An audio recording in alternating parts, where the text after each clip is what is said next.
Shalom à tous les bien-aimés qui nous suivent. Je vous souhaite la paix en Christ, parce que c'est en Christ qu'il y a la paix véritable. L'Organisation des Nations Unies, l'ONU, en sigle, a été créée vers les années 1948 avec objectif d'instaurer la paix dans le monde après la Deuxième Guerre mondiale. Mais nous constatons avec beaucoup d'amertume que depuis l'ONU en 1948 jusqu'à ces jours, il n'y a pas la véritable paix dans le monde. Et Jésus-Christ lui-même l'a dit en Jean chapitre 14 que je vous donne la paix, mais pas comme le monde le donne. Donc le monde aussi peut donner une paix, mais la véritable paix ne vient que de Jésus-Christ. Tous ceux qui parlent de la paix en dehors de Christ ne peuvent rien donner. L'ONU n'a pas donné la paix. Nous allons voir par nos enregistrements, nos émissions autour de ces sujets que depuis l'arrivée de l'ONU, il y a eu plus de guerres, plus de douleurs, plus de conflits dans le monde. Et c'est très malheureux. Et l'Éternel est en train de regarder le monde. Il trouve que le monde ne peut rien donner. Il n'y a que Dieu, il n'y a que Jésus-Christ qui peut donner la paix. Voilà pourquoi, avec la Bible, avec les Écritures saintes, nous disons que Jésus-Christ est le prince de paix. Le prince de paix, ça veut dire c'est lui qui procure la paix. Il est maître de cette paix. Voilà d'où vient le mot shalom. Shalom, ça veut dire que la paix soit avec vous. Voilà ce que nous vous souhaitons aujourd'hui, que la paix soit avec vous tous qui nous suivez. Aujourd'hui, c'est le samedi 12 mars 2022, comme nous avions promis depuis le jeudi passé, que nous allons faire notre enregistrement pour la deuxième partie de notre émission autour du sujet le conflit russo-ukrainien, ça veut dire le conflit entre la Russie et l'Ukraine par rapport à la prophétie, la lecture que nous devons faire par rapport à la prophétie et tout ce que les gens se disent autour de cette guerre. Il y a des gens qui parlent de la troisième guerre mondiale, certains qui parlent de la fin du monde et tout et tout. Voilà pourquoi nous nous sommes décidés de faire ces lives, ces émissions, de présenter toutes ces choses pour que ça puisse aider les peuples de Dieu. Que le Seigneur vous bénisse, bien-aimés. N'oubliez toujours pas de vous abonner sur notre page Facebook Dan Kadima. Donc si vous allez sur notre page Facebook Dan Kadima, vous pouvez vous abonner afin de recevoir, en cliquant sur la cloche, afin de recevoir à tout moment tout ce qu'il y a comme nouveauté, tout ce qu'il y a comme nouvelle émission, nouveau enregistrement. Et sur YouTube, vous pouvez aller sur YouTube dans l'église des dieux de Lubumbashi, Assemblée d'Araucarias. Vous pouvez aussi vous abonner et ça vous permettra d'être toujours en contact avec nous, de nous suivre de temps en temps. Que le Seigneur vous bénisse. Le jeudi passé, nous avons fait notre enregistrement à partir de Lubumbashi. Nous étions à Lubumbashi et là nous sommes à Kinshasa. C'est depuis hier vendredi vers 21 h que nous sommes à Kinshasa pour quelques jours et nous nous sommes dit que malgré les déplacements, nous ne pouvons pas arrêter de parler au peuple de Dieu, de partager autour de la parole de Dieu. Ce qui est très très important, c'est qu'il nous aide nous tous, bien-aimés.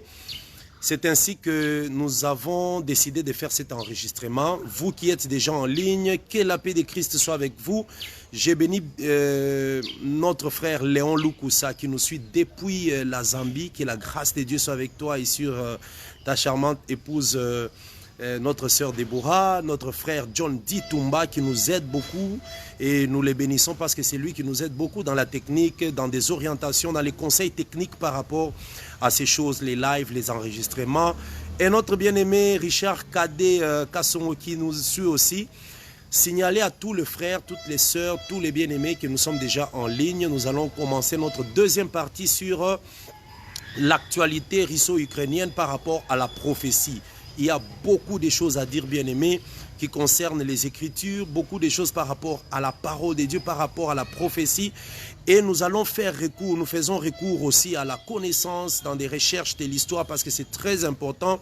Il n'y a aucune histoire qui est arrivée que Dieu n'ait pas contrôlé. Dieu contrôle l'histoire. L'histoire de Hitler, l'histoire de Saddam Hussein, l'histoire de Fidel Castro, l'histoire de tous ces présidents, John Kennedy, des Saddam Hussein, des Poutine, des Biden, de toutes ces personnes, l'histoire de tous ces présidents, Félix Tshisekedi, tous ceux qui sont passés, tous ceux qui sont là, et même les présidents qui viendront. Dieu contrôle leur histoire, il connaît toutes choses. Souvenez-vous que la femme samaritaine était en train de parler avec Jésus-Christ. Lorsque Jésus lui a dit, va chercher ton mari, elle a dit, je n'ai point de mari. Jésus a dit, voilà, ce que tu dis, tu as raison, parce que le 5 maris que tu avais avant ne t'appartenait même pas. Même celui que tu as aujourd'hui ne t'appartient pas. Donc Jésus connaît les passés, il connaît les présents et les futurs. Il n'y a rien qui échappe à son contrôle. Il connaît toutes choses, bien-aimés. Nombreux me diront, mais Jésus-Christ, quand on lui a demandé sur le moment de son retour, il a dit que je ne connais pas, il n'y a que le Père qui connaît. Bien sûr, il faut comprendre comment Jésus travaille. S'il y a un homme qui est plus ordonné, c'est l'Éternel Dieu lui-même. Dieu, en tant que Père, connaît toutes choses. Mais lorsqu'il prend la portion du Fils, il a des choses qu'il ne peut pas faire dans la portion du Fils, qui sont des attributs du Père. Il est très ordonné. Ce n'est pas nous. Quand nous sommes dans un mariage, un homme marié, mais il veut prendre aussi même l'attribut de la femme. La femme veut prendre l'attribut de l'homme. Ce n'est pas comme ça avec l'Éternel. L'Éternel, en tant que Père, il est au-dessus de tout. En tant que Fils, il est parmi tous. Et en tant que Saint-Esprit, il est en tous. Et il a des attributs. Les attributs du Père, ce n'est pas le Fils qui les remplit. Les attributs du Fils, ce n'est pas le Père qui les remplit. Les attributs du Saint-Esprit, ce n'est pas le Père. Mais c'est une même personne, mais avec des attributs différents. C'est comme toi qui nous suis, toi qui es marié, tu as l'attribut du Père par rapport à tes enfants. Mais tu as l'attribut du Fils par rapport à ton Père. Et tu as l'attribut du mari par rapport à ta femme. Que le Seigneur vous bénisse. Voilà ce qui crée la confusion dans tous ceux qui disent que Jésus n'est pas Dieu. Ils n'ont pas la vie éternelle en eux. Que le Seigneur vous bénisse, bien-aimés. Que la grâce soit avec chacun. Nous allons devoir dire un mot au Seigneur, prier. Je vais prendre 10 minutes pour revenir sur ce que nous avions dit dans notre premier enregistrement le jeudi. Et nous allons continuer aujourd'hui. Nous allons faire ces enregistrements chaque 2 jours. Ça veut dire, comme nous avions enregistré notre première émission le jeudi, aujourd'hui, samedi le 12 mars 2022, nous enregistrons notre deuxième émission. Le lundi, nous allons faire notre 3e enregistrement et nous allons continuer comme ça. Aujourd'hui, je vais essayer d'aller en profondeur sur les enjeux de cette actualité sur la guerre en Ukraine et ce qui est comme l'impact dans la prophétie à ces sujets. Que le Seigneur vous bénisse. Pour ceux qui nous suivent seulement aujourd'hui, celui qui vous parle, c'est votre frère, votre serviteur, le frère Dadi Dan Kadima. Je suis ministre de Dieu, ministre de la parole. Je prêche la parole dans l'église Corps du Christ, mais je travaille dans une assemblée locale à Lubumbashi, dans l'église des dieux de Lubumbashi, l'assemblée d'Arokarias.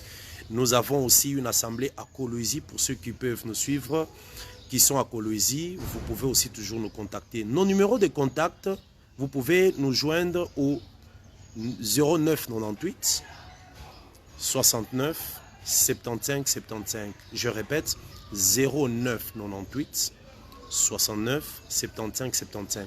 Alors, si vous êtes en dehors du pays, ça veut dire en dehors de la République démocratique du Congo, vous allez mettre le préfixe plus 243. Plus 243 9 98 69 75 75. Plus 243 9 98, ça veut dire il y a 2 9 et puis 8. Donc 9, 98, 69, 75, 75. C'est lui qui vous parle, c'est votre frère Dadi Dan Kadima. Que la paix soit avec vous. Nous enregistrons ou nous faisons ce live déjà à partir de Kinshasa. Nous sommes en direct. Que la paix soit avec vous. Seigneur, nous te disons merci. Nous te recommandons ces moments. Que ta grâce nous oriente pendant que nous partageons la parole avec tous les bien-aimés qui nous suivent. Que l'Esprit de Dieu nous éclaire. La Bible dit que tous ceux qui ont cru en Christ ont l'esprit de la prophétie. Et l'esprit de la prophétie, c'est le témoignage de Jésus-Christ. Merci Seigneur. Nous t'avons ainsi prié au nom de Jésus-Christ. Amen. Bien-aimés, nous sommes ensemble pour ce 50 ou 60 minutes. Et nous sommes en train de parler de l'actualité russo-ukrainienne. Ça veut dire ce qui se passe entre la Russie et l'Ukraine. Autour de l'Ukraine, il y a beaucoup de puissances. Il y a l'Union européenne qui soutient l'Ukraine. Il y a les Nations Unies qui soutiennent l'Ukraine. Il y a l'OTAN qui est cette force, cette organisation, cet organisme militaire, la grande machine militaire mondiale, c'est l'OTAN, l'organisation du traité de l'Atlantique. Il y a l'Union européenne, qu'on appelle l'EU, il y a les Nations Unies, l'Organisation des Nations Unies. Donc toutes ces choses-là, cette machine, cet ensemble des pays est derrière l'Ukraine, est en train de soutenir l'Ukraine. Bien sûr que parmi eux, il y a certaines personnes aussi qui ont une langue contraire, un langage contraire par rapport au reste. Il y a aussi d'autre part la Russie, qui est aussi soutenu par quelques pays, par exemple la Corée du Sud, il y a la Chine d'ailleurs en grande partie, il y a certains pays africains qui n'osent pas les dire, mais qui sont pour ce que la Russie est en train de faire. Voilà, donc tous ceux qui ont cette pensée communiste, les communistes sont derrière les Russes.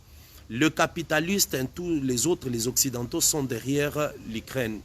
Voilà les deux blocs qui s'entretuent, qui se combattent, qui s'attaquent, qui est en train de faire une démonstration de force. Mais par rapport à tout cela, qu'est-ce que le Seigneur dit? Qu'est-ce que les Écritures disent? Les Écritures disent quelque chose autour de cela. Voilà, lorsque nous avons commencé les jeudis passés, nous avions dit ceci. Une actualité ne peut pas passer loin des enfants de Dieu. Pourquoi? Parce que nous sommes dans un monde. L'Église est dans un monde. Ce monde est géré par Dieu, mais sous la puissance de Satan. Ça, c'est ce que nous devons retenir.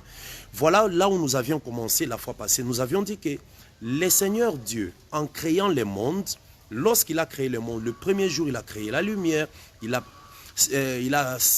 créé l'étendue au deuxième jour en séparant les eaux, il a créé ou a fait apparaître la terre des eaux. Au troisième jour, il a créé les plantes. Le quatrième jour, c'était les luminaires, soleil, lune et tout. Le cinquième jour, Dieu a créé les oiseaux du ciel ainsi que les poissons. Le sixième jour, il a créé les animaux, l'homme et la femme. Mais vous allez constater que lorsque Dieu crée l'homme, la création s'arrête. Ça veut dire, l'Éternel créait, mais cherchait quelqu'un à qui il pouvait donner la gestion du monde, la gestion de la terre. Et la personne qui devait prendre la gestion de la terre ou la gestion du monde, c'était la terre qui était dans les eaux. Vous allez comprendre que la Bible dit, au commencement, Dieu créa le ciel et la terre. La terre était informe et vide, mais l'Esprit de Dieu se mouvait au-dessus des eaux. Et il y avait du ténèbre au-dessus des abîmes. Vous voyez? Donc, il y avait déjà les eaux. Mais Dieu est allé faire sortir la terre des eaux au troisième jour. Cette terre qui est sortie, c'est à partir de cette terre que Dieu va maintenant faire Adam au sixième jour. Donc, vous voyez que Dieu cherchait un homme qui devait prendre le contrôle, la gestion du monde. C'était l'homme. Il a trouvé Adam. Il a créé Adam et lui a donné la gestion. Dans Genèse chapitre 1, le verset 29, l'Éternel dit à Adam, tu vas dominer sur les oiseaux du ciel, les poissons des mers, les bêtes des champs, sur toutes choses, sois fécond, multiplie-toi, domine sur toute la terre. Vous voyez? Donc il a donné à un gérant, c'est ce que nous pouvons dire. Donc Dieu était initiateur, créateur, mais il l'a donné à un gérant. Mais le gérant n'a pas gardé la parole de Dieu. Parce que Dieu avait dit, dans les jours où tu mangeras du fruit, ça encore c'est un autre sujet qu'on ne peut pas mélanger ici, les fruits mangés par Adam. Les jours où tu mangeras les fruits de cet arbre, tu mourras. Ça veut dire les jours où Adam devait désobéir, il allait perdre la gestion du monde et tout ce que Dieu lui avait donné. Effectivement, lorsque le diable, Satan, le serpent, est entré dans les jardins, a séduit la femme est allée vers l'homme, ça veut dire que tous ont péché. Automatiquement, Dieu devait retirer la gestion du monde des mains d'Adam pour confier à une autre personne. Mais il devait confier à qui? À celui qui s'est manifesté plus fort que l'homme, c'était le serpent. Voilà pourquoi quand nous regardons dans Genèse chapitre 3 maintenant, lorsque Dieu est en train de prononcer les malédictions, il dit à l'homme que tu mangeras à la sueur de ton front, tu retourneras dans la poussière parce que tu es poussière. Ça, tout le monde doit nous suivre. Tout celui qui nous suit doit suivre. Parce que tu es poussière, tu retourneras dans la poussière. Mais lorsque Dieu se retourne vers les serpents, il lui dit que tu mangeras de la poussière tous les jours de ta vie. Autrement dit, tu mangeras l'homme tous les jours de ta vie. L'homme est poussière, toi tu mangeras la poussière. Nous sommes dans la prophétie. Il faut comprendre des choses prophétiquement. C'est ainsi que le diable maintenant, le serpent, a eu le pouvoir sur l'homme. Depuis ces jours-là, il a eu le pouvoir sur l'homme. Il a commencé à dominer de l'homme. Le diable commençait à dominer toutes choses. Mais le Seigneur, ayant créé l'homme, ayant l'amour de l'homme, il avait un projet prophétique pour aller sauver l'homme plus tard. Voilà là où commencent les choses. Maintenant, Dieu en donnant à Adam l'autorité, c'est tout un royaume. Adam était roi. C'est lui qui était roi à Éden. Et sachez que l'Éden, c'est quoi? L'Éden, c'était toute la terre, les lieux de délices. Mais seulement Dieu a mis un jardin dans Éden, du côté de l'Orient, du côté de l'Est. Les jardins, c'était une partie, quelque chose que Dieu a planté, mais dans Éden. Éden, c'est la terre entière, mais Dieu a fait un jardin en Éden. Et il a placé l'homme. C'était comme si le jardin était la capitale de l'Éden. C'est là que le roi demeurait. Le roi Adam était le roi qui était dans le jardin. C'est ça même le trône. Les jardins d'Éden, c'était le trône de Dieu, là où Dieu a placé son gérant. Voilà, que la paix de Christ soit avec vous. Et lorsque le diable vient, il fait tomber l'homme, il le tente et l'homme tombe, qu'est-ce que Dieu fait? Il détrône le roi de son trône. Et la royauté est donnée maintenant à Satan. C'est comme ça que c'est Satan maintenant qui gère. Je suis dans un autre passage. Aujourd'hui, je ne lis pas certains passages que j'avais donnés la fois passée. Je vais lire ce que je donne aujourd'hui. Très rapidement, je les donne, vous notez. Bien aimé, signalez aux autres que nous sommes déjà en ligne. Vous notez. Ici, dans Luc chapitre 4, quand nous regardons Luc chapitre 4, lors de la tentation, qu'est-ce qui se passe? Lors de la tentation, le diable dit à Jésus-Christ, si tu te prosternes, tu vois tous ces royaumes de la terre. Tu peux lire ça dans Luc 4, à partir du verset 4 et tu descends vers le verset 6 à 7. Si tu te prosternes devant moi, je te donnerai tous les royaumes de la terre, leur puissance et leur gloire, parce que tout m'a été donné et je donne à qui je veux. Donc, le pouvoir du monde, la gestion du monde est donné au diable et le diable donne à qui il veut. Voilà. Donc, mais le diable qui lui a donné, c'est Dieu qui lui a donné. Voilà pourquoi nous disons toujours que même si un homme devient élevé, même si c'est un pouvoir élevé, c'est Dieu qui lui donne cela. Voilà pourquoi on dit toute autorité vient de Dieu. Donc c'est dans ce sens-là. Mais Jésus-Christ, lui maintenant de son côté, dans Jean chapitre 18, lorsqu'on les jugeait, lorsqu'on le maltraitait avant sa mort, il dira que mon royaume n'est pas de ce monde, d'ici bas. Si mon royaume était d'ici bas, j'aurais appelé mes serviteurs qui auraient combattu pour moi. Il faut savoir que dans les derniers temps, dans la dernière bataille, les serviteurs de Jésus combattront pour lui. Et les serviteurs qui vont combattre pour lui, ce sont des anges. Nous verrons ça lors de la bataille d'Armageddon. Dans la bataille d'Armageddon, le Seigneur viendra combattre et il sera accompagné des anges. Nous allons expliquer la bataille d'Armageddon.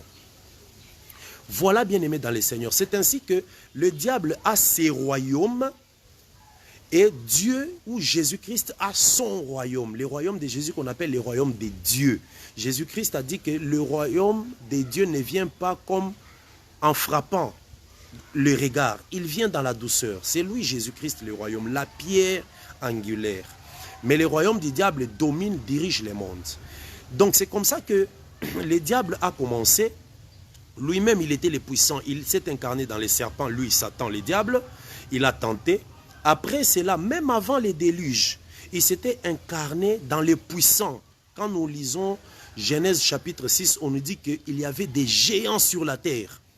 Ces géants-là sur la terre sont arrivés quand? Après que les fils de Dieu se soient mélangés avec les filles des hommes. Les fils de Dieu là ne sont pas des anges. Ça encore, c'est tout un autre enseignement. Les fils de Dieu dont on parle dans Genèse 6 ne sont pas des anges. Il faut vraiment retenir cela. Attention, ne sont pas des anges.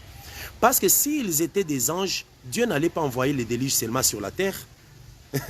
Pourquoi après que les fils de Dieu soient venus vers les filles des hommes, les déluges est arrivé, ça frappait seulement les hommes sur la terre? Pourquoi ça n'a pas frappé les anges qui étaient venus vers les hommes? Ça c'est très important. Écrivez-nous, nous allons vous répondre même inbox ou partout où nous en ferons une émission. C'est ainsi qu'après les géants, le diable s'est incarné dans les serpents, il s'est incarné dans les géants qui étaient le produit de l'union entre les fils de Dieu et les filles des hommes. À cause de cela, la colère de Dieu est revenue frapper dans le monde. Qu'est-ce qu'il y a eu? Les déluges. Les déluges a détruit, exterminé tout le monde à part Noé, sa femme, ses 3 fils et ses 3 belles-filles, dont les 8 personnes qui étaient dans l'arche lorsque les déluges frappaient. Et le monde entier était détruit, les hommes sont morts, les plantes, tout était détruit. Tous les animaux étaient morts à part les poissons.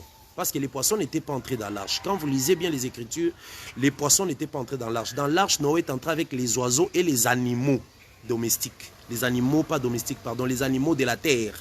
Les bêtes et tout ça. Mais pas les poissons. Lisez très bien. Parce que les poissons ne vont pas mourir contre les déluges. Pourquoi Dieu leur dirait d'aller dans l'arche? Donc voilà, ça encore c'est toute une prophétie. L'arche représente aussi la vie en Christ. L'arche représente l'enlèvement. Les jours où l'Église sera enlevée.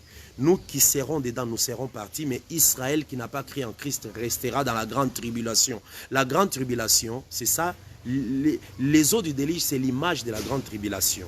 Mais Israël sera là. Israël, ce sont les poissons. Malgré la grande tribulation, Israël de Dieu sera toujours préservé. Ça, c'est entre parenthèses. Alors, à la sortie du déluge, qu'est-ce qui s'est passé à la sortie du déluge? Il y a eu effectivement 3 peuples.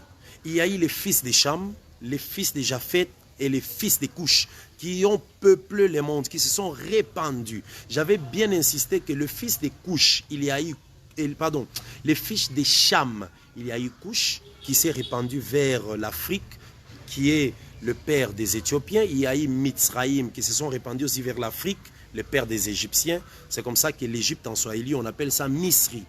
C'est Misraïm. Il y a eu aussi Pout qui est la Libye.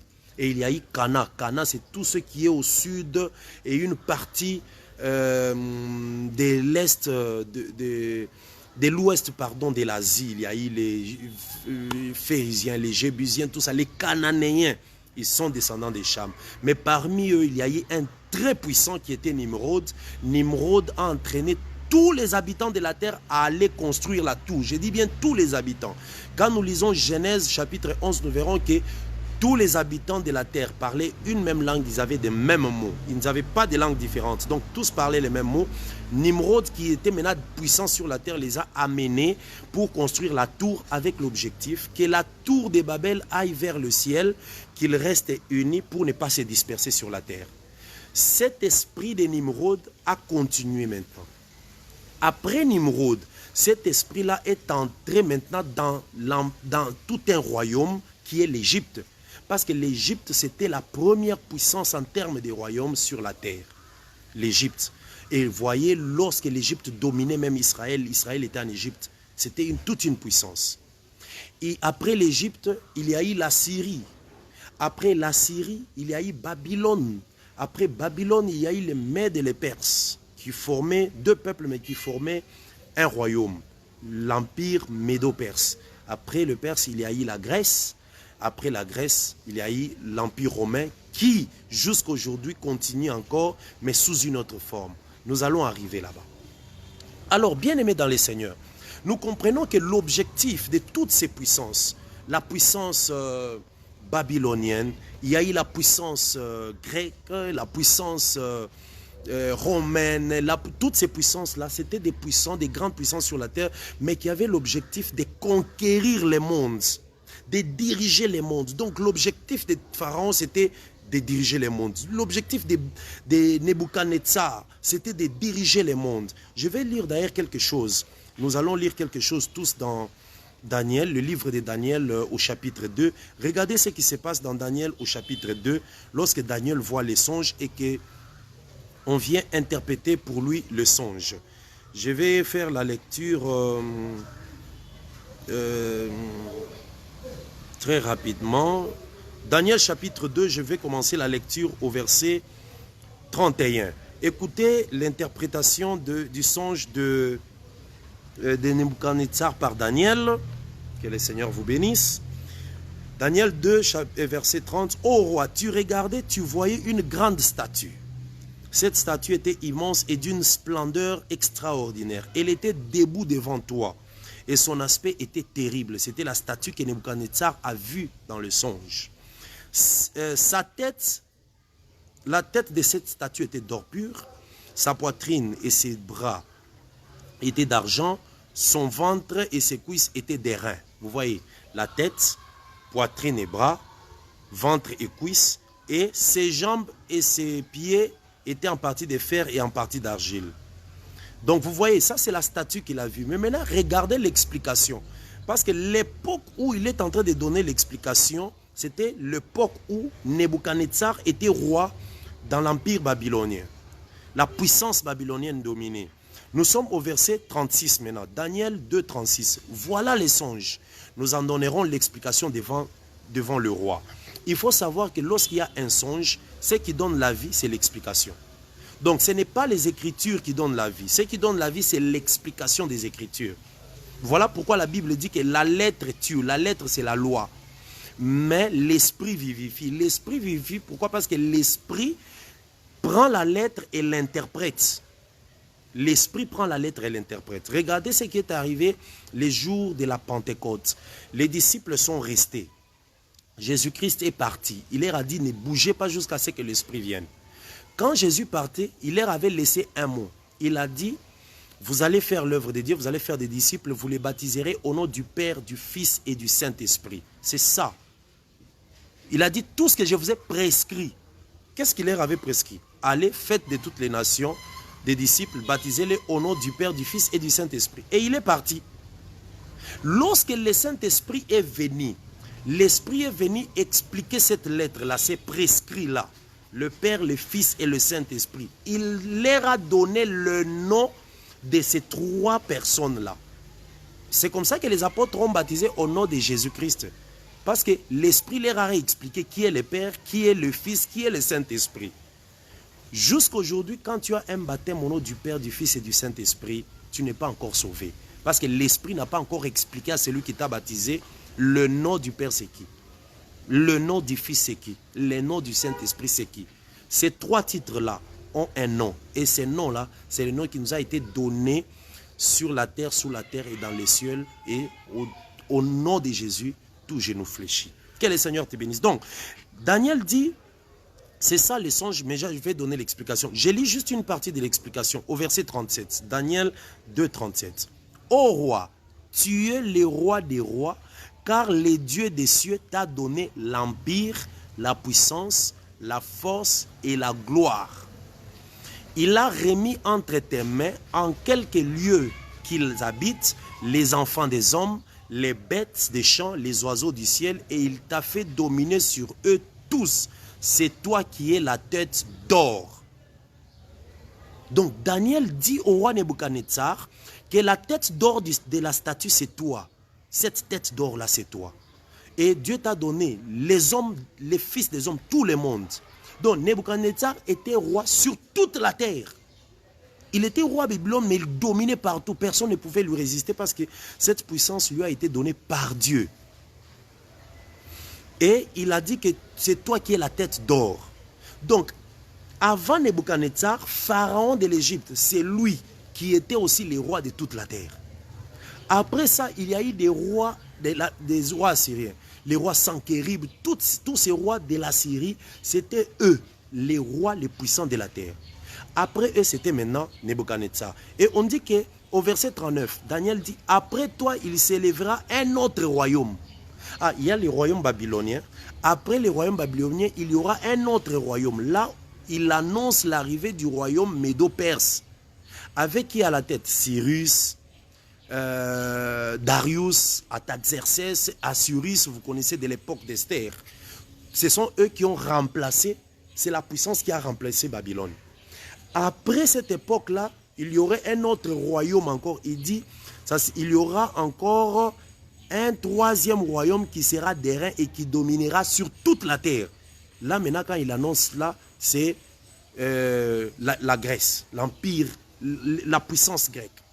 Avec Alexandre le Grand, ses généraux, quand ils sont morts, après Antiochus Épiphane. Et on dit que et maintenant, il y aura un quatrième royaume fort comme du fer. Et même que le fer brise et rompt tout, il brisera tout comme le fer qui met tout en pièces. Là maintenant, c'est l'annonce du royaume, l'Empire romain. L'Empire romain avec Hérode, les Césars, toutes ces personnes-là, tous ces rois-là. Mais nous arriverons à Rome parce que c'est là qu'on va donner les détails. Poutine est dans l'Empire romain. Joe Biden dans l'Empire romain. Le capitalisme dans l'Empire romain. Le socialisme dans l'Empire romain. Le communisme, tout est dans l'Empire romain. Le fascisme de Mussolini, de l'Italie, avant la Deuxième Guerre mondiale, pendant et même après la Deuxième Guerre mondiale. Tous ces systèmes-là, le communisme, le capitalisme, le nazisme de Hitler, tout ça, c'est dans l'Empire romain parce que l'Empire romain, c'est le 4e royaume. Après ce 4e royaume, il n'y a plus de royaume. Il n'y aura plus de royaume. Donc, tout ce qui a existé depuis Jésus jusqu'à notre époque, c'est l'Empire romain, le royaume romain. Mais seulement, on va expliquer en détail ces changements-là. Bien-aimés dans le Seigneur. Donc ici, Daniel donne l'explication au roi, le roi qui a vu une statue avec 4 parties principales. La tête, c'est la première partie. La poitrine et les bras, c'est la deuxième partie. Le ventre et les cuisses, c'est la troisième partie. Les jambes et les pieds, c'est la 4e partie. Maintenant, pendant cette époque, nous sommes en train de vivre toutes ces choses. Nous devons savoir que l'Égypte est déjà passée, l'Assyrie est passée, Babylone est passée, Mèdes et Perses sont passés, la Grèce est passée. Maintenant, nous sommes à l'époque de l'Empire romain. Je vais lire ça dans l'Apocalypse chapitre 17. Toi qui nous suis, qui notes, tu peux lire avec moi Apocalypse chapitre 17. La Bible nous dit ceci dans Apocalypse 17. Parce que toi qui vis à cette époque, tu dois connaître, tu vis à quelle époque? Parce que les royaumes de la terre sont là. Vous allez nous supporter parce qu'à Kinshasa, c'est vraiment la chaleur. Et nous disons merci à Dieu parce que c'est lui qui a créé les temps et les circonstances. Le froid, l'hiver, la neige, la pluie, le soleil, la chaleur, c'est Dieu. Que le Seigneur vous bénisse. La question que je vais vous poser, quand vous regardez dans la création des 7 jours, dites-moi, Dieu a créé la chaleur quel jour? Le froid quel jour? Vous allez me donner cette réponse-là, inbox. Que le Seigneur vous bénisse. Nous sommes dans Apocalypse chapitre 17.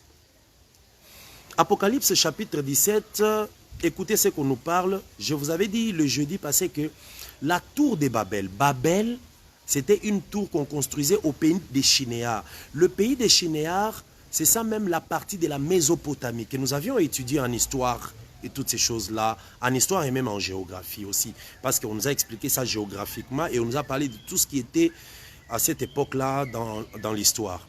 La Mésopotamie, c'est ça même l'Irak actuel, l'Irak, la partie même de l'Iran, tout ça, c'est ça la Mésopotamie. Et c'est de là qu'il y a eu même l'origine de beaucoup de choses dans l'histoire de la Bible, parce que Abraham, son père Téra, est de la Mésopotamie. C'est là, il est de la Mésopotamie. Alors, c'est cette partie de la terre d'où Nimrod avait entraîné tout le monde vers l'Orient pour aller construire la tour de Babel. Lorsque Dieu est descendu, a fait tomber la tour de Babel, je vais vous dire quelque chose. Genèse chapitre 11, verset 1. Ils ont commencé la tour de Babel, la construction. L'Éternel a dit, à partir du verset 4, 5 et 6, l'Éternel dit, descendons, confondons leur langage et détruisons la tour. Quand il dit descendons, il dit à qui? C'est lui l'Éternel en parlant, il descend avec sa puissance, ses anges, et il fait cesser les travaux de la tour de Babel. Je vous avais dit que les travaux physiques de la tour de Babel se sont arrêtés, mais l'esprit qui était dans Nimrod maintenant continue spirituellement à construire Babylone. Parce que Babylone, c'est la suite de la tour de Babel. C'est la continuité de la tour de Babel. Et Babylone dont on nous parle maintenant dans Apocalypse, c'est la tour de Babel qui arrive maintenant à la maturité. Qui arrive à la maturité. C'est comme l'église de Jésus-Christ. Lorsque Jésus est venu, il a pris les 12, il a établi son église, il a laissé son église au début. Il est parti avec l'objectif ou la promesse de revenir chercher son église. Il viendra chercher une église arrivée à la maturité. Jésus ne viendra pas chercher des églises que vous voyez aujourd'hui. Toutes ces églises où les gens sont en train de chercher l'argent, l'église du luxe aujourd'hui. Aujourd'hui, quand vous regardez l'église, tout tourne autour de l'argent, du luxe, l'habillement, la beauté. Ce n'est pas contre les Écritures, mais vous allez voir que dans tout ça, il n'y a plus Dieu là-dedans. L'église n'a plus Dieu parce que les gens sont autour de ce qui est terrestre. Ce n'est pas cette église que Jésus viendra chercher. Jésus viendra chercher l'église qui est arrivée à la maturité dans la connaissance de Dieu, dans la perfection de Dieu. C'est cette église que Jésus viendra chercher. Babylone aussi arrivera à la maturité. Babylone va arriver à la totalité. Mais Babylone, quand il arrive à la totalité, à la maturité, on viendra les détruire.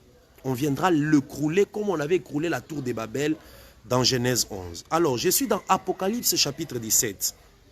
Je vais vous situer quelque chose aujourd'hui en donnant quelques précisions par rapport à la guerre qui se passe. Écoutez ce qu'Apocalypse 17, la Bible nous dit ceci. Je suis ici au verset 4.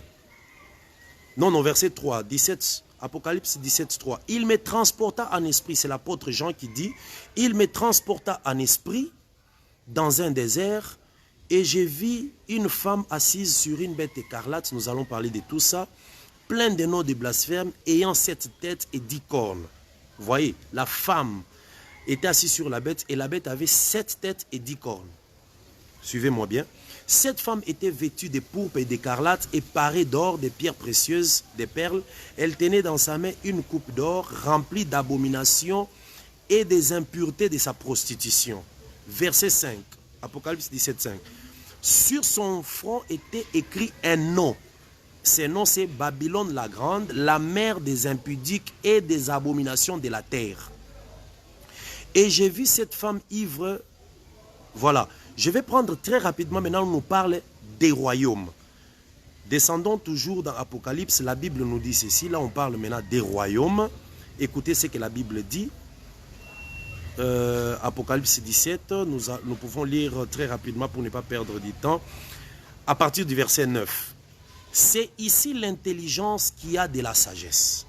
Les 7 têtes sont 7 montagnes sur lesquelles la femme est assise. La femme dont on parle, c'est le système religieux du diable. Je n'ai pas dit ici que c'est une simple église. Non, les systèmes religieux du diable. Mais ce système religieux a plusieurs noms, des noms différents.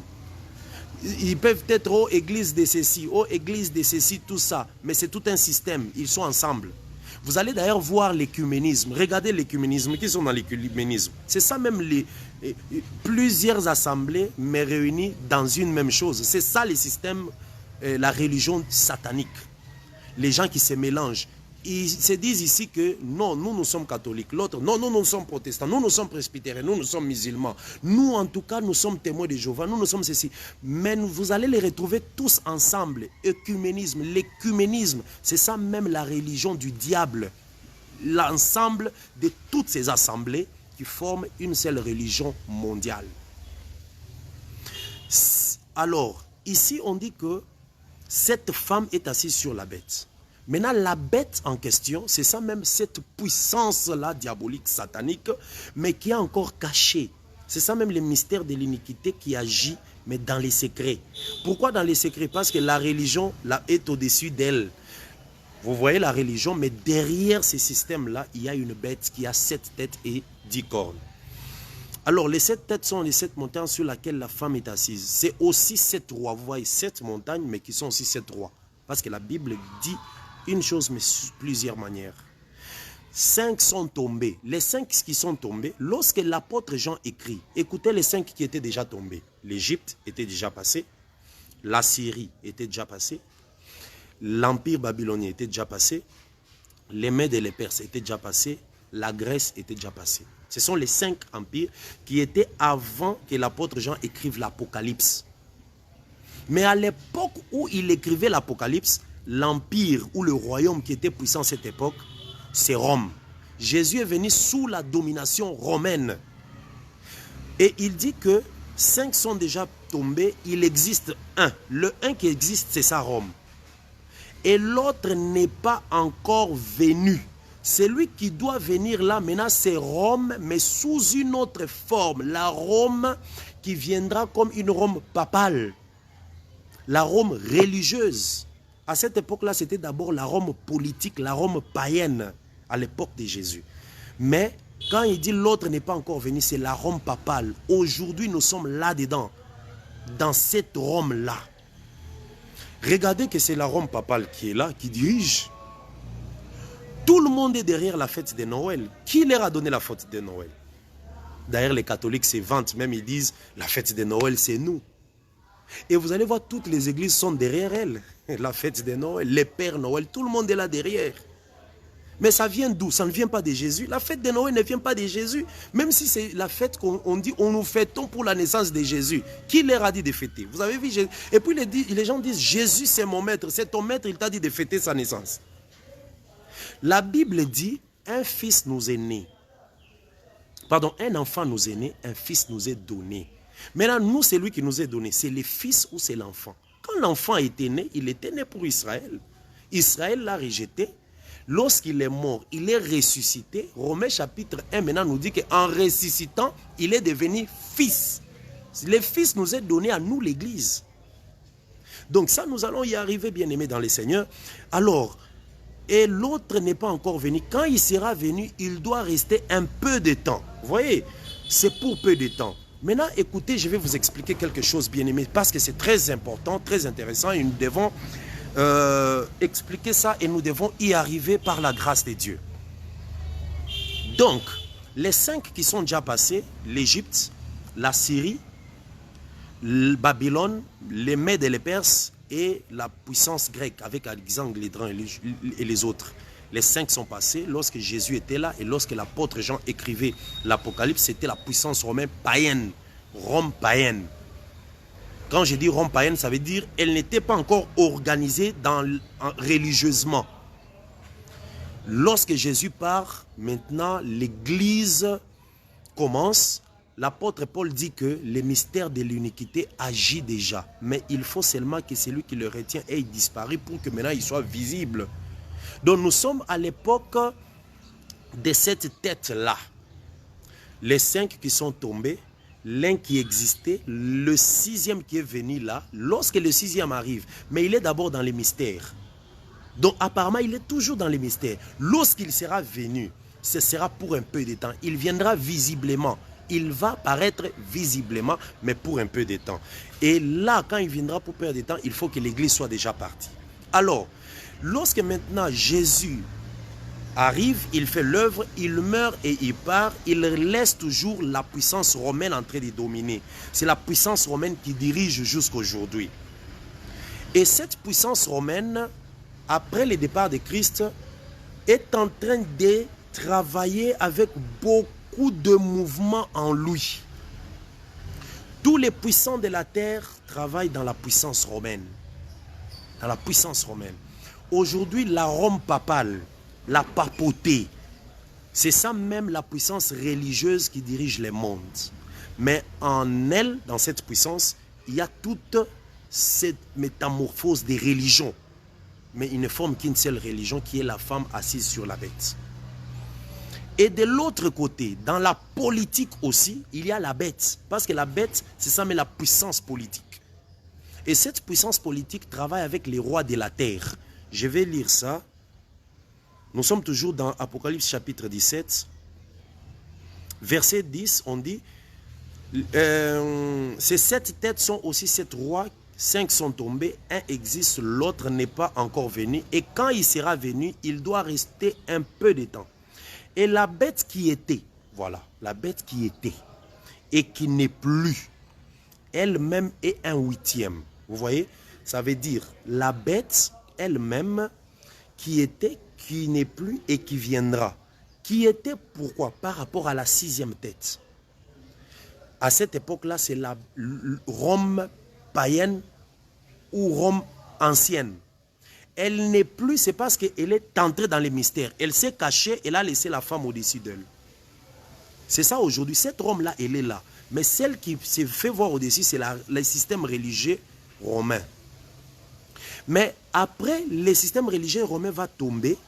Et c'est maintenant cette Rome-là qui va revenir encore, maintenant sous forme de l'homme, l'antichrist, la bête lui-même, l'antichrist, pour diriger le monde. Mais là, ça sera après le départ de l'Église. Alors, le verset, il dit ceci, le verset 11. Et la bête qui était et qui n'est plus elle-même est un huitième et elle est du nombre de 7. Vous voyez, elle est du nombre de 7. Ça ne veut pas dire que c'est une autre. Non, ce n'est pas une autre. C'est toujours la sixième qui entre dans les mystères et qui réapparaît. Lorsqu'elle est sixième, elle entre dans les mystères, elle devient septième. Lorsqu'elle réapparaîtra, elle devient huitième. C'est toujours la même. Ça, j'ai le souci que vous compreniez. Donc la bête a 7 têtes. Les 5 sont tombés. Égypte, Assyrie, Babylone, Grèce, et Médo-Perse, ils sont tombés. Lorsque Jean écrivait, c'était Rome païenne. La Rome païenne, là, c'est la sixième. Lorsqu'elle entre dans les mystères, elle se cache, elle laisse la femme que nous voyons aujourd'hui, le système religieux que nous voyons, elle est comme septième. Lorsque le système religieux va tomber après le départ de l'église, elle réapparaît maintenant, c'est un homme. Ça sera celui qu'on appelle la bête ou l'antichrist. À cette époque-là, il n'y aura plus de religion, plus d'église parce que toute la terre doit adorer cet homme-là. C'est l'homme du péché. Ça, c'est très profond. Dans l'enregistrement du lundi, nous allons bien expliquer parce que Paul en parle dans Thessaloniciens. Il y a Daniel qui en parle. Tous les prophètes en parlent. Alors, nous sommes au verset maintenant 10. Maintenant, on dit, les 10 cornes que tu as vues sont 10 rois qui n'ont pas encore reçu des royaumes, mais qui reçoivent autorité comme roi pendant 1 heure avec la bête. Vous voyez, ça, on va expliquer ça davantage. Donc, nous sommes à quelle époque? Nous sommes à l'époque de la 6e tête qui n'est plus aujourd'hui, elle est 7e, mais elle réapparaîtra 7e, et comme 8e, là, elle viendra comme l'antichrist, la bête, lorsque l'église sera déjà partie. Donc, nous avons intérêt à marcher dans la crainte de Dieu pour partir, parce que l'église ne doit pas vivre, ou l'église n'est pas appelée à vivre la grande tribulation. Alors maintenant, après le départ de Jésus, l'église de Christ commence. Maintenant, pendant que l'église est là, la 6e tête agit dans les mystères aujourd'hui, et c'est la femme qui apparaît. Et pendant cette période ici, tout ce que nous voyons comme royaume de la terre qui s'entrechangent, les puissances qui s'entrechangent. Je vais prendre l'exemple. Regardez, bien aimés dans les seigneurs. Les royaumes ont commencé à avoir des puissances. La Première Guerre mondiale commence comment? Écoutez-moi. La Première Guerre mondiale commence à cause d'un meurtre. Il y a un terroriste de la Serbie en 1914 qui a tué un prince de l'Autriche. Donc le prince de l'Autriche a quitté l'Autriche parce qu'à ce moment-là, l'Autriche et la Hongrie étaient un même pays, l'Autriche-Hongrie. C'est comme on parle du royaume Mède et Perse. C'est comme aussi le Congo, la RDC, le Rwanda, le Congo et le Burundi. Nous formions un peuple lorsque on était colonisé. C'est un peuple. Les choses changent avec le temps. Donc l'Autriche, la Hongrie formaient un peuple. Le prince héritier de l'Autriche, parce que l'Autriche dominait. Pendant la formation d'un peuple, deux peuples qui deviennent un, il y a toujours un qui domine. C'est comme le Mède et les Perses. Il y a les Perses qui dominaient. Mais à un moment aussi, les Mèdes avaient dominé. Alors, le prince de l'Autriche est allé en Serbie. Et là, on l'a tué par un terroriste en Serbie. Lorsqu'on a vérifié, on a constaté que c'était les Serbes qui avaient vendu des armes. L'Autriche a demandé qu'on puisse enquêter, venir faire l'enquête en Serbie. La Serbie a refusé. Ils ont commencé à se tirailler. Mais regardez bien aimés, suivez-moi, très important, parce que c'est là que les choses commencent. On va arriver vers l'Ukraine. L'Autriche et la Hongrie, ensemble, déclarent la guerre à la Serbie. La Serbie était soutenue par la Russie. On est en 1914. L'Autriche et la Hongrie étaient soutenues par l'Allemagne. Les puissants, lorsqu'ils soutiennent les petits, quand les petits se tiraillent, ils se disent « battez-vous, nous serons derrière ». Les grands et derrière, ils soutiennent. La Russie soutient la Serbie, l'Allemagne soutient l'Autriche. Et c'est comme ça que la guerre a commencé. Tous ceux qui étaient alliés à l'Autriche étaient du côté de la Serbie. Tous ceux qui étaient alliés à l'Allemagne étaient du côté de l'Allemagne. Et cette guerre a pris 4 ans. De 1914 à 1918, l'Europe était dans la guerre. Des morts, les gens se sont entretués, des guerres pendant 4 ans en Europe. Les guerres se sont même répercutées avec l'Asie, certaines parties même du pays de l'Afrique aussi. Parce que les pays anciens tels que l'Éthiopie, l'Égypte, ce sont des pays anciens, des pays connus même du temps de la Bible. Ils ont aussi reçu cet impact de la Première Guerre mondiale. Mais à la fin de la guerre mondiale, lorsque les armées trouvaient qu'ils commençaient à s'épuiser, ils ont commencé à cesser des guerres et tout, ça s'est arrêté en 2018, la guerre est terminée totalement. Mais après que la guerre soit terminée totalement, l'Allemagne avait senti qu'elle avait perdu. Parce que l'Allemagne soutenait l'Autriche et la Hongrie, rappelez-vous, mais la Russie soutenait la Serbie. Et la Russie était puissante à cette époque, l'Allemagne aussi était très puissante à cette époque. Mais l'Allemagne, ayant perdu dans la Première Guerre mondiale, a commencé maintenant à se reconstituer. Ils ont commencé à se relever l'économie, relever l'armée, toutes ces choses-là. C'est à cette époque-là que l'Allemagne maintenant commence à monter vers 1922 et 1930. L'Allemagne est devenue très puissante même par rapport à l'armement. Et à cette époque-là, c'était Hitler qui était le président de l'Allemagne. Et maintenant, Hitler ayant constaté qu'ils avaient perdu à la Première Guerre mondiale, avait maintenant l'objectif et les projets de conquérir le monde, d'aller combattre et prendre des terres, récupérer la Pologne. Regardez dans la carte à l'Europe, vous allez voir là où l'Allemagne est. Autour de lui, il y avait la Pologne, il y avait la Serbie, les pays qui sont à côté, pas très loin de la France, pas loin de la Belgique. Hitler commençait à devenir très puissant. Et il avait l'objectif de conquérir tous ceux qui sont autour de lui pour qu'ils soient sous sa domination. C'est l'esprit de Nimrod. C'est l'esprit du diable qui est entré dans les jardins d'Éden. Hitler était monté. C'est le même esprit. Mais sachez que pendant qu'Hitler agit, c'est toujours la puissance de l'Empire romain parce que Daniel, dans le songe de Nebuchadnezzar, il a dit que le 4e royaume que j'ai vu là, le 4e royaume en question, il est, quand tu regardes très bien, il est le 7e. Si nous comptons, non, le 4e, mais il est le 6e si nous comptons aussi l'Égypte et la Syrie. Parce que dans le songe de Nebuchadnezzar, Dieu a présenté à partir de Babylone jusqu'à Rome. Dieu, dans le songe, a enlevé l'Égypte et la Syrie. C'est comme ça qu'on parle des 4 royaumes qui sont les 4 parties de la statue de Nebuchadnezzar. Voilà. Nous devons savoir que à cette époque, Hitler est là. Quelle était la puissance religieuse? C'est toujours la puissance romaine. C'est cette puissance romaine qui était puissante à cette époque-là. Donc c'était la puissance romaine, le royaume romain, même si c'est l'Allemagne qui dominait. L'Allemagne s'est reconstituée très rapidement, pour qu'elle puisse venger les échecs de la Première Guerre mondiale. En 1922, 1930, 1935, les choses évoluaient. Entre-temps aussi, l'URSS, à cette époque, nous parlons de la Russie, mais en fait, c'est l'URSS. L'URSS, à cette époque-là, vers la Deuxième Guerre mondiale, l'URSS aussi était forte, l'Allemagne forte, et les États-Unis aussi. Mais les États-Unis, à cause de l'Atlantique, ils étaient un peu coupés du monde. L'Europe et l'Asie sont un peu ensemble. Les États-Unis étaient de l'autre côté de l'Atlantique et l'Afrique ne faisait que subir. Ça veut dire les Belges viennent coloniser, l'Italie colonise, la France colonise. Nous, l'Afrique, nous étions seulement colonisés.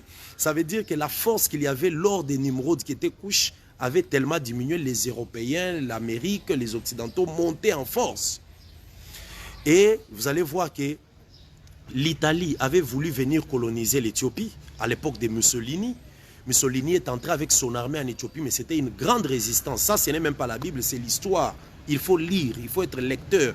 Parce qu'on ne peut pas prêcher la prophétie sans faire des recherches. Il faut lire et connaître pour connaître la marche du monde. Donc, l'Éthiopie était très forte à résister contre Mussolini qui a échoué d'envahir l'Éthiopie. L'Italie aussi, la Belgique a conquéri quelques colonies. Il y a eu la France qui avait quelques colonies, les Allemands qui avaient quelques colonies. Donc là, c'était l'Afrique qu'on colonisait. L'Angleterre aussi était puissante, mais à cette époque, bien avant, l'Angleterre avait déjà colonisé les États-Unis, parce que c'est les Anglais qui ont colonisé les États-Unis. Donc, à la fin de la Première Guerre mondiale, pendant que Hitler devenait très puissant, il s'est reconstitué, l'URSS aussi était puissant, l'Allemagne, l'Italie ainsi que le Japon se sont mis ensemble, on les a payés les pays de l'Axe. Ils soutenaient l'idée de Hitler pour conquérir certaines terres, parce que s'ils arrivent à conquérir, ils vont se partager certains pays. C'était ça. Donc je vous dis que les guerres qu'il y a, l'objectif c'est quoi? Conquérir le monde. Mais vous ne comprenez pas avec moi, vous qui me suivez depuis le début, que c'est ça même le problème du jardin d'Éden. Dieu a créé Adam, lui a donné le monde. Le diable est venu tenter, le diable a eu le pouvoir du monde. Le monde entier est sous la puissance de Satan. C'est ainsi que la suite, tout ce qui se passe, c'est le monde. Les gens cherchent à conquérir les terres. Lorsqu'aujourd'hui on est en train de dire les Rwandais veulent prendre la RDC, ils veulent prendre quoi? Ils veulent prendre, c'est la terre. Vous entendez, les Français veulent prendre tel pays, les Allemands veulent prendre tel pays. C'est le problème de la terre.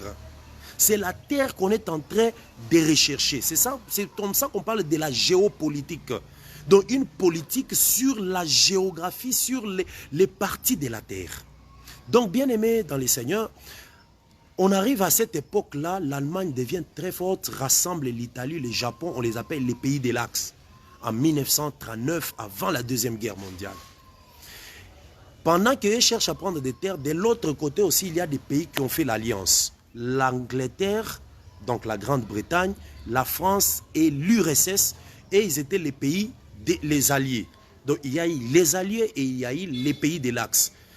Grande-Bretagne, France, URSS formaient les alliés. Il y avait aussi la Chine et les États-Unis qui les soutenaient. De l'autre côté, c'est l'Allemagne, l'Italie, le Japon et tous les autres pays, là, la Hongrie, l'Autriche et tout, et du côté des Axes. Lorsque l'Allemagne a voulu maintenant entrer dans la Pologne, tout ça, la Russie était contre la Serbie. Donc, l'Allemagne voulait venir prendre certains pays du côté du communisme. L'URSS n'était pas d'accord. L'URSS n'était pas d'accord. C'est comme ça que l'URSS, avec la France et la Grande-Bretagne, se sont mis ensemble. Vous comprenez, lorsque nous parlons des Russie, l'URSS, c'est un peu... à cette époque, c'était l'URSS. Parce que la Russie a pris le nom lorsque l'URSS est tombée en 1991. La Russie, c'était un pays qui était dans l'URSS.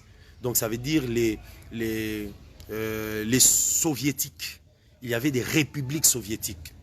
Donc la Serbie, la Tchécoslovaquie, la Russie, la Biélorussie, tous ces pays-là, toutes ces républiques formaient l'URSS qui était l'Union des républiques soviétiques socialistes, hein, tout ça. Alors, eux aussi n'étaient pas d'accord que l'Allemagne vienne conquérir. Alors la Deuxième Guerre mondiale commence maintenant en 1940. Déjà en 1939, les petites guerres avaient commencé. En 1940, les guerres commencent. Il y a deux groupes. Les groupes de la Grande-Bretagne, l'URSS et la France, les États-Unis et la Chine qui forment un bloc. Je rappelle à tout le monde qu'à cette époque, les États-Unis et l'URSS, ils étaient dans le même bloc. Vous voyez là où le monde part, vous voyez ce que le diable fait. Et vous voyez ce monde qui est en train de nous gérer. Quand je dis qu'il nous gère, ça veut dire socialement, parce qu'il ne nous gère pas spirituellement. Nous, nous sommes en Christ, nous sommes gérés par des promesses du retour de Christ. Donc l'URSS, les États-Unis, la Chine, la France, la Grande-Bretagne, tous c'était des alliés à la Deuxième Guerre mondiale.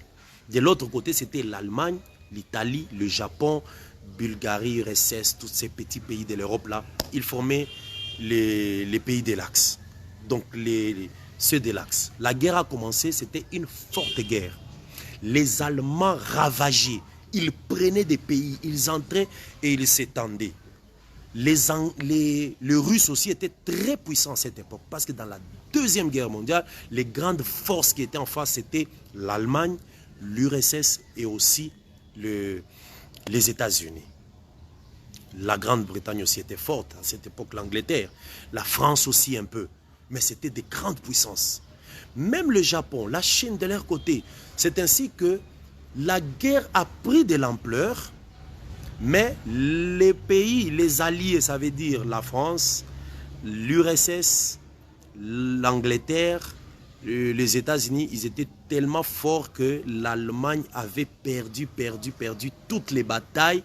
Les pays que l'Allemagne avait déjà gagnés avec l'Italie ont été récupérés par les Français, les Russes, les Américains. Ils sont pris et c'était très compliqué. En 1945, Hitler s'est suicidé dans son bunker. C'est pour ça que nous disons même à Poutine de faire attention parce que quand tu cherches à prendre tout, fais attention. Nous disons aussi même à Biden de faire attention. Les puissants, c'est Dieu. La terre lui appartient. Tu ne peux pas chercher à gérer la terre. Vous voyez, les Blancs ont cherché à gérer la terre, le monde aujourd'hui, avec tout ce qu'il y a eu autour de la Covid. Ils n'ont pas pu. Quand tu planifies quelque chose qui est contraire à la pensée de Dieu, Dieu peut toujours retourner ça autrement. Donc, il faut être humble, rester dans les limites que Dieu t'a données. Il ne faut pas chercher à prendre tout le monde. Que sert-il à un homme de gagner tout le monde et perdre son âme? Donc, voilà, bien aimé dans les seigneurs, Hitler se suicide avec sa femme. J'ai suivi d'ailleurs certains documentaires. Hitler s'est suicidé avec sa femme un jour après qu'il s'est marié. Il s'est marié pendant la guerre. Ils ont officialisé leur mariage pendant la guerre. Aujourd'hui et le lendemain, je pense, selon l'histoire, il s'est tué, je crois, le 30 avril. Il faut vérifier ça, je crois, le 30 avril. Il s'est suicidé dans son bunker en 1945. Lorsqu'on a appris qu'il est mort, les Allemands ont compris qu'on avait perdu. Alors, l'URSS, les États-Unis, la France et la Grande-Bretagne, ils étaient contents finalement. Ils ont récupéré tout et ils sont allés maintenant se mettre autour d'une table. Ils sont allés se retrouver en URSS. Qui était le président de l'URSS à cette époque-là? C'était Staline. Après la Deuxième Guerre mondiale, le président des États-Unis, c'était Roosevelt. Et le premier ministre de la Grande-Bretagne à cette époque, c'était Churchill. Ils se sont retrouvés les trois puissants du monde. Roosevelt, président des États-Unis, Churchill, premier ministre anglais, ainsi que Staline, le président de l'URSS, les trois. Ils sont allés se retrouver en URSS parce que là-bas, il n'y avait pas vraiment de guerre. Ils se sont retrouvés pour maintenant se partager des choses et parler de leurs intérêts. Suivez-moi très bien, bien-aimés. Ce que nous vivons aujourd'hui par rapport à l'Ukraine n'a pas commencé aujourd'hui, ça vient de loin. Il me reste 10 minutes, je vais terminer parce que nous allons continuer les lundis. Bien-aimés, c'est très important. Écrivez-nous une box, envoyez-nous des messages, posez des questions, nous allons expliquer des choses qui vous ont échappé. Les lundis, nous allons continuer. Alors, à cette rencontre-là, en URSS, pendant ce temps-là, les petites guerres continuaient. Il y avait des guerres qui continuent encore. Donc Roosevelt, le président des États-Unis, a quitté les États-Unis, a traversé l'Atlantique, tout ça jusqu'à l'URSS. Le premier ministre britannique Churchill a quitté l'Angleterre jusqu'en URSS. Ils sont revenus trouver leur ami Staline qui était puissant parce que le communisme, c'est le mode de vie de l'URSS avec toutes ces républiques autour de lui. Entre-temps, Roosevelt qui vient des États-Unis, et c'est le capitalisme. Et dans le capitalisme, il y avait la France, l'Angleterre qui sont là-dedans. Donc c'était un peu des capitalistes qui sont l'Angleterre et les États-Unis qui sont ensemble, mais qui viennent rencontrer un communiste. Communiste Staline. Il parle, les États-Unis présentent les besoins. Là, c'est en 1945, les besoins que soutenez-moi parce que je vais faire l'ONU, l'Organisation des Nations Unies. Ils discutent, l'URSS donne son accord, il dit ça va, moi j'aimerais prendre l'Allemagne. Ils disent non, nous avons combattu nous tous pour l'Allemagne, nous devons nous partager l'Allemagne. Ok, ça va, il n'y a pas de problème, ils se conviennent de se partager l'Allemagne. Donc ils prennent l'Allemagne, quand tu prends la carte, l'Allemagne on la divise du côté de l'Est, c'est la partie qui était dominée par l'URSS, donc la partie des communistes. Du côté de l'Ouest, c'est la partie qui se sont séparés, une partie les États-Unis, une partie l'Angleterre et une autre partie la France. Parce que la France n'était pas forte dans la Deuxième Guerre mondiale, on lui a donné quand même une petite partie. On a pris une petite partie des États-Unis et une partie de l'Angleterre qui est dans l'Allemagne, on a donné ça à la France. Donc, retenons bien ces choses pour qu'on comprenne, parce qu'à partir du mercredi, nous allons comprendre comment est-ce que toutes ces guerres continuent. Donc, l'Allemagne est divisée en deux. La partie de l'Est, c'est l'URSS qui dominait. La partie de l'Ouest, c'est les États-Unis, l'Angleterre, mais qui ont donné une partie aussi à la France. Mais ça, c'est tout l'Allemagne. Mais la capitale de l'Allemagne, c'est quoi? C'est Berlin. Là, c'est à la sortie de la guerre mondiale. La capitale de l'Allemagne, Berlin. Ils disent non, comme la capitale aussi est là, nous devons aussi nous séparer, nous partager la capitale. Donc c'est comme les gens qui se partagent les Congo. Il y a une partie de l'Est du Congo qui va ici, une partie de l'Ouest du Congo qui va ici. Ils disent non, mais Kinshasa c'est la capitale, on doit se partager aussi. Ils prennent aussi la capitale qui est Berlin, ils la divisent en deux. Donc la capitale Berlin de l'Est, c'est l'URSS qui contrôlait. La capitale Berlin de l'Ouest, c'est les États-Unis et l'Angleterre ainsi que la France. Voilà comment commencent les choses. Nous sommes en 1947. En 1948, l'ONU est créée, les États-Unis créent l'ONU. Beaucoup de pays adhèrent à l'ONU, ils entrent dans l'ONU. Ils se sont dit, avec l'ONU, nous allons éviter des guerres. Si quelqu'un veut combattre l'autre, nous cherchons la paix. Si quelqu'un veut attaquer l'autre, nous disons, non, ne faites pas cela. C'était un peu ça. Donc ça, c'est une chose importante. Et après cela, la plupart des pays de l'Europe sont entrés dans l'ONU. Mais qui est initiateur de l'ONU? C'est les États-Unis, les capitalistes. Mais il est aussi les puissants, les États-Unis. Parce qu'après la guerre mondiale, tous les pays qui avaient perdu dans la guerre mondiale avaient besoin d'aide. C'est les États-Unis qui les a beaucoup aidés de l'argent pour remonter leur vie sociale, leur économie. Et ils s'étaient sentis redevables maintenant parce que les États-Unis vous prêtent l'argent en disant nous allons récupérer après. Relevez-vous et nous allons récupérer. Tous ces pays-là sont devenus sous les États-Unis. Les États-Unis ont proposé aussi de l'argent aussi à l'URSS. L'URSS a dit non. Si nous acceptons l'argent des États-Unis, nous serons en bas. Nous, non. Et aussi, on commence à se reconstituer de leur côté. Maintenant, lorsqu'ils ont terminé leur réunion, Churchill de l'Angleterre, Roosevelt des États-Unis, ainsi que Staline de l'URSS, ils sont partis. Staline a fait un jeu. Les corps de Hitler qu'ils avaient retrouvés, Staline a fait disparaître cela en faisant voir que Hitler n'est pas mort. Maintenant, il devait encore commencer à les rechercher. Ah, Hitler n'est pas mort, tout ça. Il a caché certains secrets parce que c'est lui qui avait tenu cette réunion, cette conférence dans son pays. Il contrôlait tout. Quelque temps après, le président des États-Unis a compris que Staline de l'URSS s'est joué de nous. Il a pris d'abord la grande part. Et puis, en plus de ça, il nous a menti. On dit que Hitler était mort. Non, il n'est pas mort. Tout ça. Donc, les choses n'étaient pas tellement claires. Il y a eu déjà maintenant cette guerre froide entre l'URSS et les États-Unis. C'est là que les choses ont commencé. À partir de 1947, 48, 49, les relations entre l'URSS et les États-Unis n'étaient plus bonnes.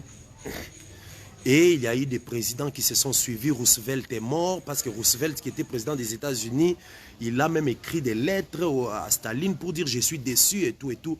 À partir de là, il y a eu maintenant la guerre froide. La guerre froide commence à peu près en 1949.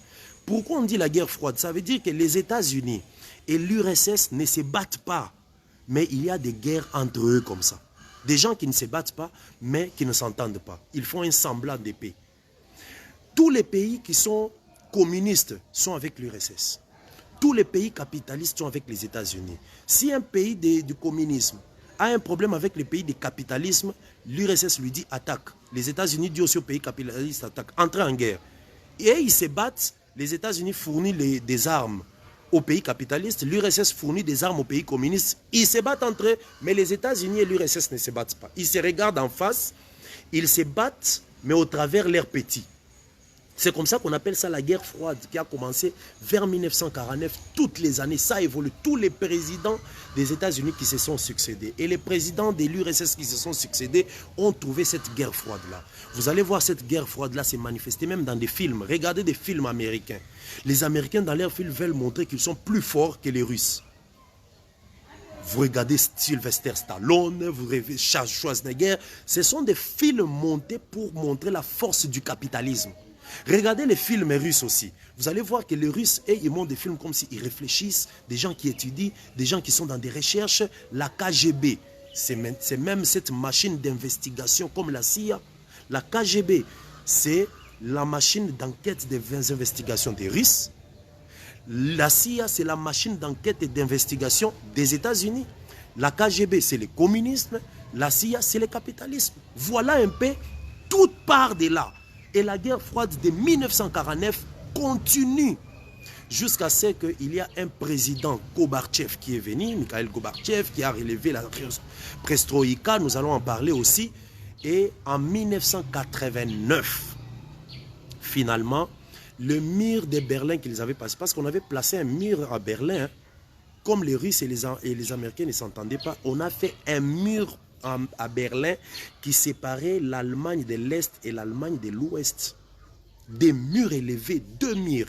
Un mur du côté de l'Ouest, un mur du côté de l'Est. On a laissé l'espace au milieu. Personne ne peut quitter l'Allemagne de l'Est pour venir à l'Allemagne de l'Ouest. Personne ne peut quitter l'Allemagne de l'Ouest pour venir à l'Allemagne de l'Est. Depuis vers 1951 jusqu'en 89, les deux Allemagnes étaient séparées.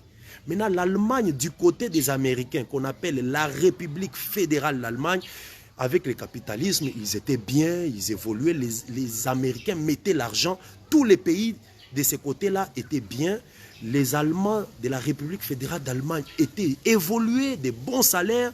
Maintenant, la République démocratique d'Allemagne, qui était sous les Russes du côté de l'URSS, la vie était difficile, les pauvres. Et ils cherchaient chaque fois à traverser de ce côté, mais les militaires qui étaient au milieu les tuaient même. C'était difficile de quitter de l'Allemagne de l'Ouest vers l'Allemagne de l'Est. Impossible. Là-bas, c'était la dictature du côté de l'URSS. Vous allez voir que dans les années 80, 90 et tout, même dans les équipes de football, c'était la République fédérale d'Allemagne qui était dans le foot. La République démocratique d'Allemagne n'était même plus que pas connue. Ils étaient par terre économiquement, socialement, tout était compliqué, difficile. C'est ainsi que les Allemands maintenant du côté des Russes enviaient les Allemands du côté des États-Unis.